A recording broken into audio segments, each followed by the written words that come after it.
il est préférable de créer un dossier son et y mettre les sons que l'on doit utiliser. Les divers sons. Lorsqu'on réalise une bande son pour un diaporama, en dehors du texte, on peut avoir recours à de la musique, plusieurs morceaux musicaux qui accompagneront les différentes émotions du montage, mais aussi des bruitages. À moins d'être compositeur soi-même ou de connaître un compositeur qui réaliserait une musique spécifique pour votre diaporama, comme cela se fait pour les films professionnels, vous aurez recours, comme la plupart des auteurs de diaporamas, à des extraits de musique et à des bruitages. En général, on a deux sources pour obtenir les morceaux que l'on cherche. La source classique, le CD, et la source actuelle, Internet. Pour la musique, en dehors du CD, Deezer est un des sites où vous obtiendrez la musique que vous cherchez. Le second est YouTube et autres Dailymotion, Vimeo. Comment se procurer ces musiques? Lorsqu'on place un CD dans le lecteur de CD, si vous en avez encore dans vos ordinateurs, celui-ci lit les pistes, mais il vous est impossible de les copier sur le disque dur.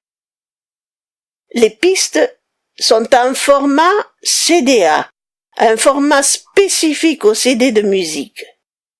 Ceux qui ont créé ce format croyaient naïvement qu'on ne pourrait pas copier les pistes. Or, il y a deux solutions. La plus courante, mais que je ne vous conseille pas, c'est de lire la piste et de l'enregistrer avec Audacity. Nous le ferons pour YouTube et consorts, mais pour les CD, il y a plus simple.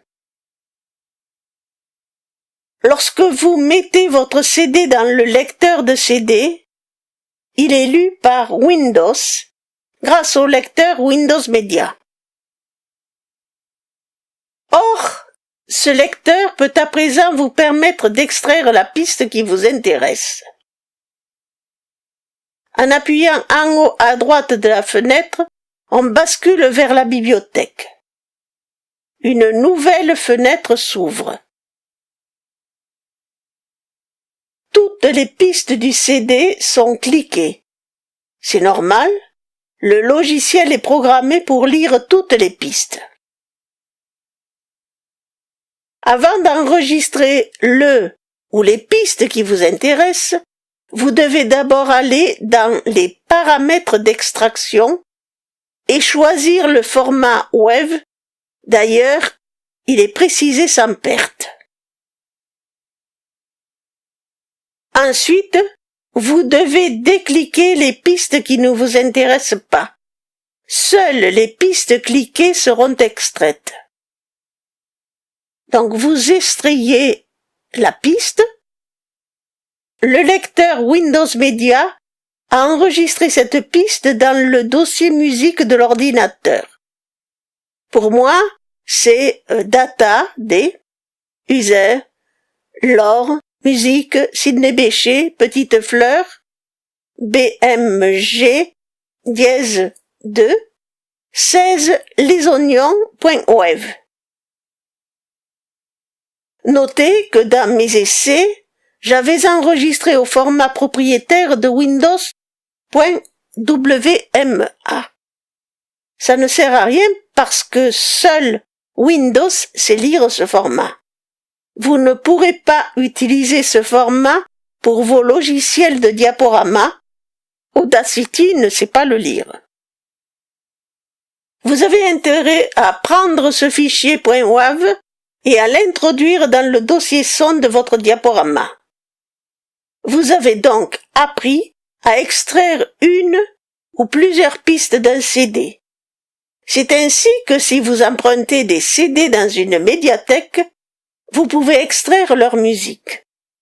Mais les recherches de musique ne se bornent pas aux CD.